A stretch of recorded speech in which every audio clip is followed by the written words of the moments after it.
Hello everyone, welcome to Mohammad Rais official. Friends, already part 1 में master of physical education Aligarh Muslim university का previous year का question paper मैं discuss कर चुका हूं। अगर आपने उस वीडियो को नहीं देखा है तो प्लीज़ डिस्क्रिप्शन बॉक्स में लिंक गिवन है, आप उसे जाकर देखिए। ओके फ्रेंड्स, उसके बाद आप इसको वीडियो को देखिएगा तो पूरा समझ में आ जाएगा कि 40 क्वेश्चंस किस तरह से आए हैं। तो आइए फ्रेंड्स, हम क्वेश्चन की तरफ चलते हैं। उससे पहले एक रिक्वेस्ट है फ्रेंड्स, अगर आप मेरे चैनल पर नए हैं तो प्लीज़ सब्सक्राइब इट और दोस्तों को भी शेयर कीजिए। ओके फ्रेंड्स, तो आइए चलते हैं पहले क्वेश्चन पे। नहीं, पहला क्वेश्चन नहीं है, क्वेश्चन नंबर 23 है, क्योंकि ऑलरेडी 22 क्वेश्चन हम डिस्कस कर चुके हैं। तो 23 क्वेश्चन नंबर्स क्या है? The concept of curriculum covers. Option A the syllabus, B the classroom lessons and its evolution, option C the entire experience in and outside of the school during the stay in education, option D the book contents grading system test etcetera.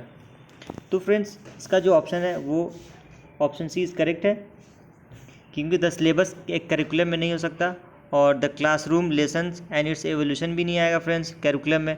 The book and contents and grading system और test etcetera ये भी नहीं होता friends. ये entire experience in and out side of the school during the stay in education.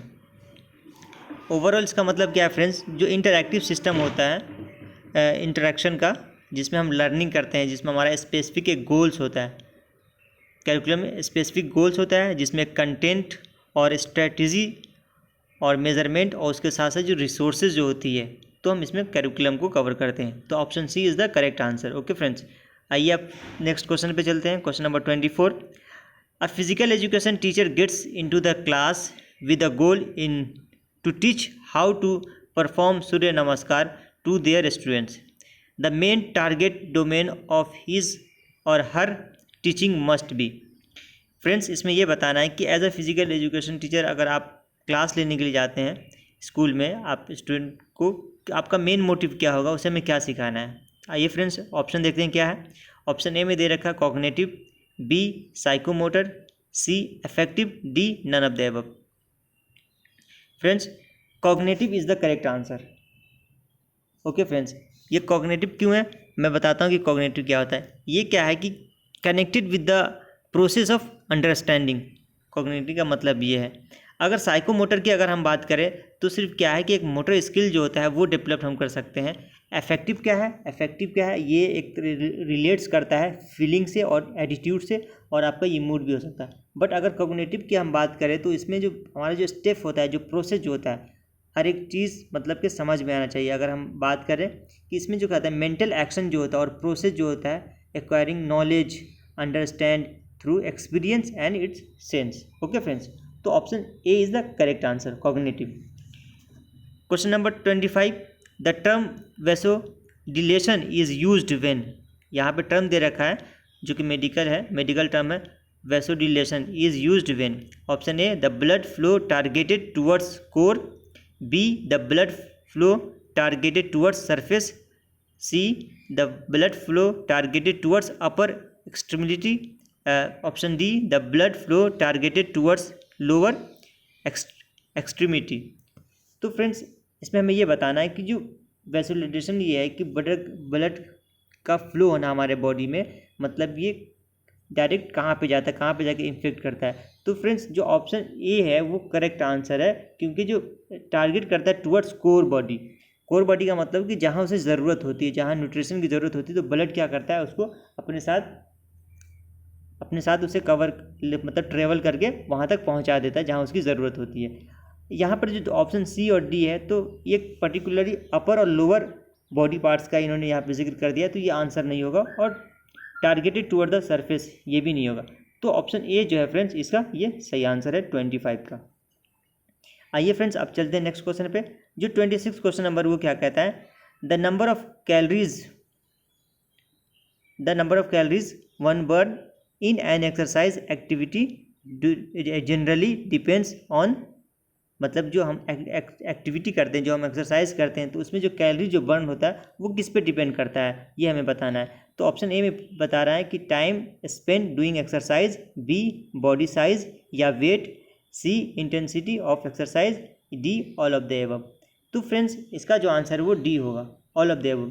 क्योंकि friends जो हमारा जो कैलोरी जो बर्न करता है वो किसी एक पर्टिकुलर चीज़ पे डिपेंड नहीं करता है, जैसे किसी के नहीं तो बॉडी पे करता है सिर्फ, या किसी के बॉडी वेट पे भी नहीं होता है, या इंटेंसिटी ऑफ एक्सरसाइज, मतलब कि जो हमारा जो एक्टिविटी है, जो हम अमाउंट ऑफ एक्टिविटी जो है या डेली होगा या पर्टिकुलर टाइम पे जो हम करते हैं 1 आवर 2 आवर, या फिर टाइम जो हम इसमें स्पेंड करते हैं। तो फ्रेंड्स ये ओवरऑल ये टाइम की भी है ना इसमें, और body weight intensity of exercise, ये मतलब कि ओवरऑल ये सब पे डिपेंड करता है, ये किसी एक चीज़ पे नहीं डिपेंड करता है। अगर कोई ज़्यादा फैट है तो उसका जो है बर्न ऑफ कैलोरीज होगा वो ज़्यादा होगा as compare to thin people.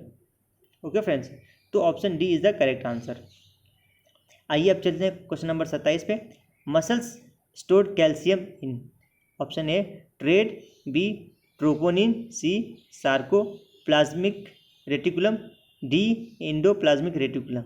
तो इसका जो करेक्ट आंसर होगा फ्रेंड्स वो ऑप्शन डी होगा, सार्कोप्लाज्मिक रेटिकुलम जो है वो मसल्स में, मसल जो है वो कैल्शियम को स्टोर करता है।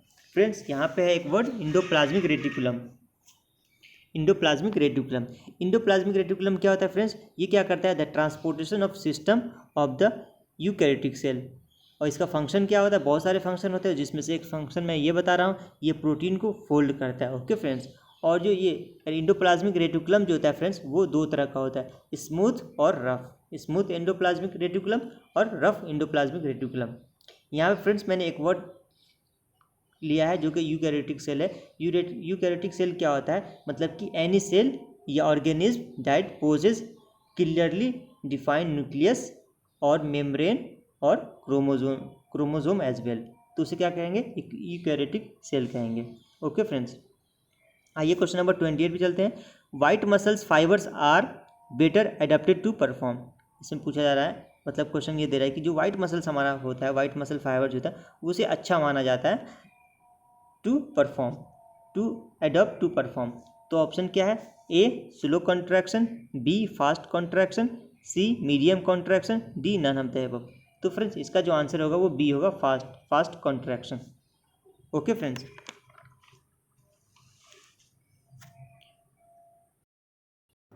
तो फ्रेंड्स ये फास्ट कॉन्ट्रैक्शन इसका सही आंसर है। उस ये क्यों है फ्रेंड्स? क्योंकि जो जब हम कोई एक्टिविटी करते हैं तो उसमें क्या होता है, विदाउट ऑक्सीजन और mainly from the sugar glycogen, या ग्लाइकोजिन जो होता है वो क्या करता है, हमें एनर्जी प्रोवाइड करता है क्विकली और इन द शॉर्ट टर्म, मतलब कि कम समय में हमें वो एनर्जी प्रोवाइड करता है, क्योंकि वो फास्ट जो कॉन्ट्रैक्शन होता है हमारे मसल्स का, इसलिए। तो फ्रेंड्स आइए अब चलते हैं क्वेश्चन नंबर 29 पे। The longest muscles in the human body is, हमें ये बताना है कि इंसान का जो सबसे लॉन्गेस्ट मसल्स है वो कौन से। ऑप्शन ए क्या है फ्रेंड्स 29 का? डिल्टॉइड, बी ईओप्सोज, सी पेक्टोरलिस मेजर, डी सार्टोरियस। तो फ्रेंड्स इसका जो करेक्ट आंसर है वो है सार्टोरियस।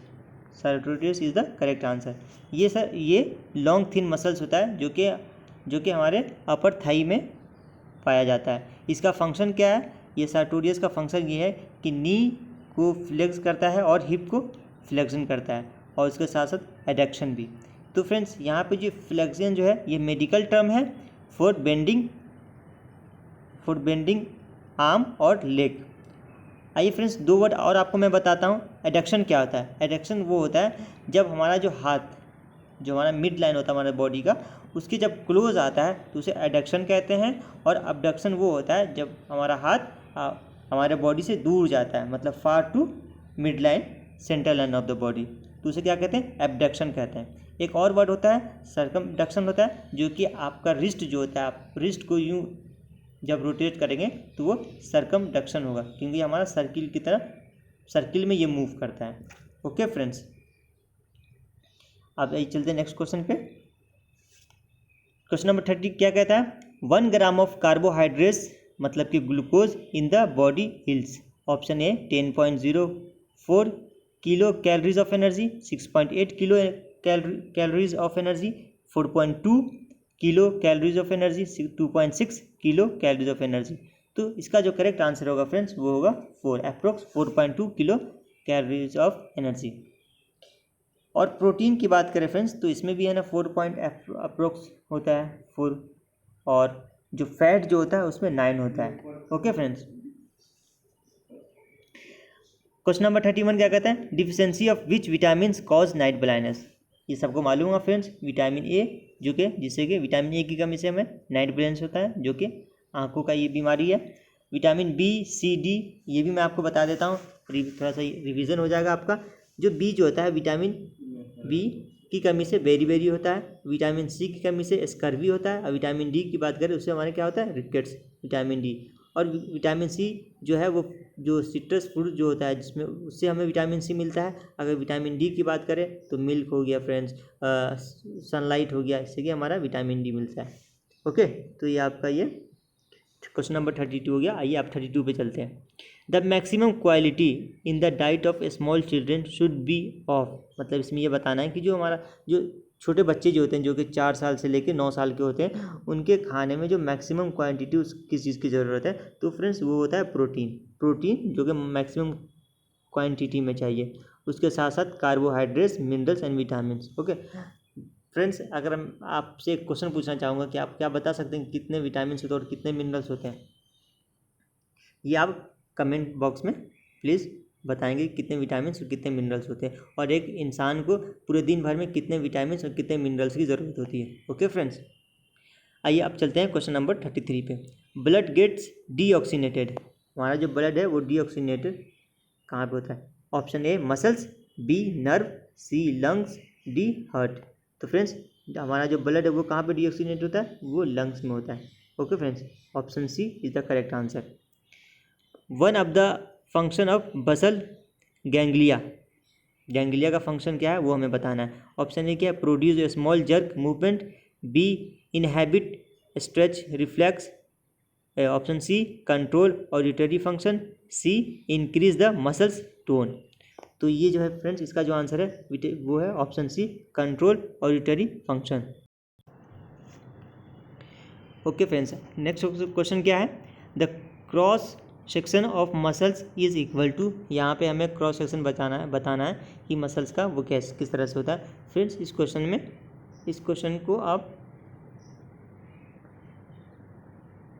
इसमें थोड़ी सी डाउट है फ्रेंड्स, ये हम बाद में आपसे डिस्कस करेंगे। इसका question number 36, bending forward of the trunk is an example of movement in the, जो हमारा जो बेंडिंग फॉरवर्ड होता है जो ट्रंक का, वो किस चीज़ का एग्जाम्पल है, मतलब कि एग्जाम्पल ऑफ मूवमेंट किस चीज़ का है? तो option A sagittal plane, option B frontal plane, option C transverse plane, option D longitudinal access.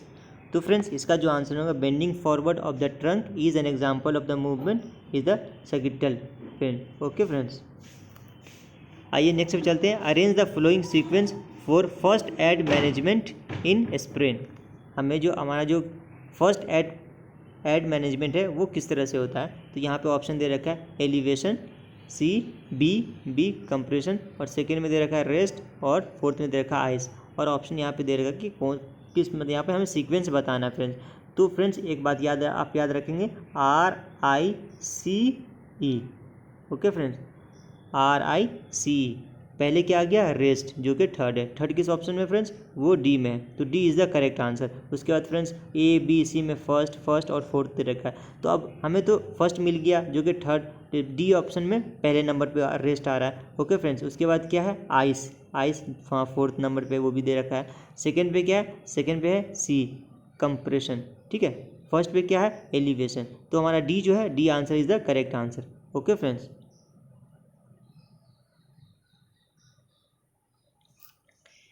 आइए अब चलते हैं क्वेश्चन नंबर 38 पे।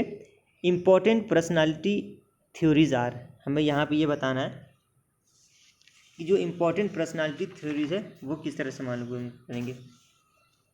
तो फ्रेंड्स मास्लो नीड थ्योरी है यहाँ पे, दूसरे पे दे रखा है सोशल लर्निंग थ्योरी, तीसरे में है ट्रेड थ्योरी, और चौथे पे है एट्रीब्यूशन थ्योरी।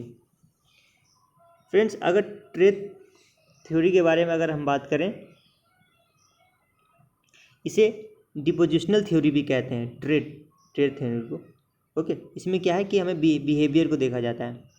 अगर दूसरे वाली पॉइंट की अगर हम बात करें सोशल लर्निंग थ्योरी को, इसमें क्या है, ये 3 फैक्टर पे डिपेंड करता है, जो कि पहला क्या है बिहेवियर, दूसरा इन्वायरमेंट और तीसरा है कॉग्निटिव। ओके फ्रेंड्स, हमें क्या मालूम करना है, इंपॉर्टेंट पर्सनालिटी थ्योरी। तो आपका जो आंसर होगा वो से ये ऑप्शन में ए बी सी में से फिर आपका जो है सेकेंड और थर्ड मतलब कि ए में आ रहा है, ये आपका करेक्ट आंसर है।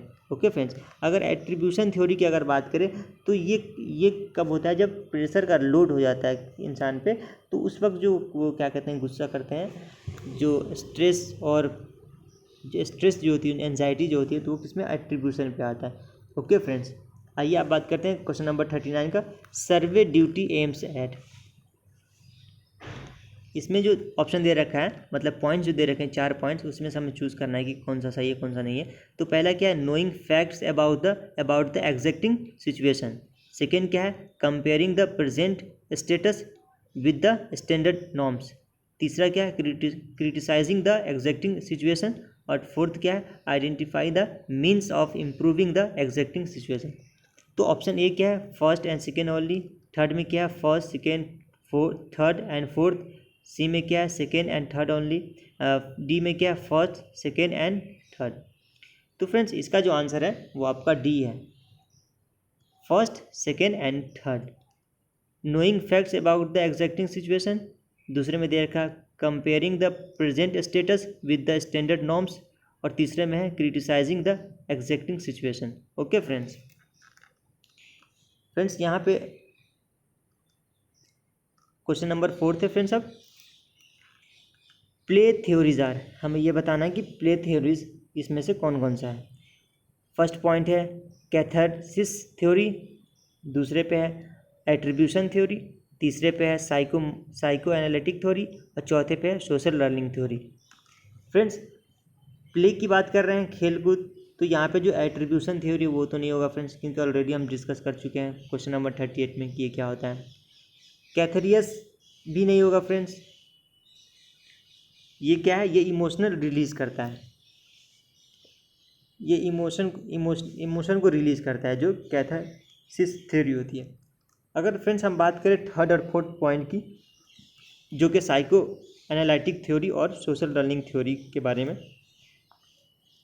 साइको में क्या है, साइको एनालिटिक थ्योरी है, ये मोटर स्किल्स को डेवलप करता है, मोटर स्किल्स, जो कि इसमें कोऑर्डिनेशन की भी बात आती है, कोऑर्डिनेट करते हैं, एक टीम वर्क, एक ग्रुप वर्क में जब हम होते हैं तो साइको मोटर बहुत इंपॉर्टेंट रोल प्ले करता है, क्योंकि कोऑर्डिनेशन जब तक नहीं मिलेगा तो एक ग्रुप एक टीम का वर्क परफॉर्म वेल नहीं हो सकता।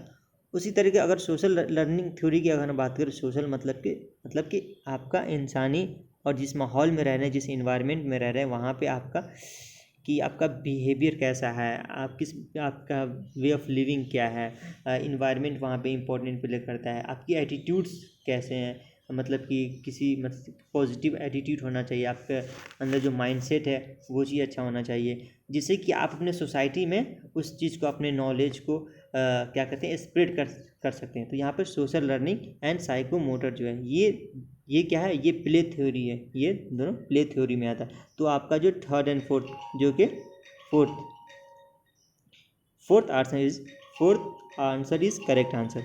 ओके फ्रेंड्स, तो फ्रेंड्स यहाँ पे आपका ये पूरे 40 क्वेश्चन आपके सॉल्व हो गए हैं। इसको प्लीज़ शेयर कीजिएगा, और अगर आप नए हैं तो सब्सक्राइब कीजिएगा। इसका मैं PDF अपने टेलीग्राम चैनल पे मैं अपलोड कर दूंगा, जो कि आपको लिंक मिल जाएगा डिस्क्रिप्शन बॉक्स में। Okay friends, thank you.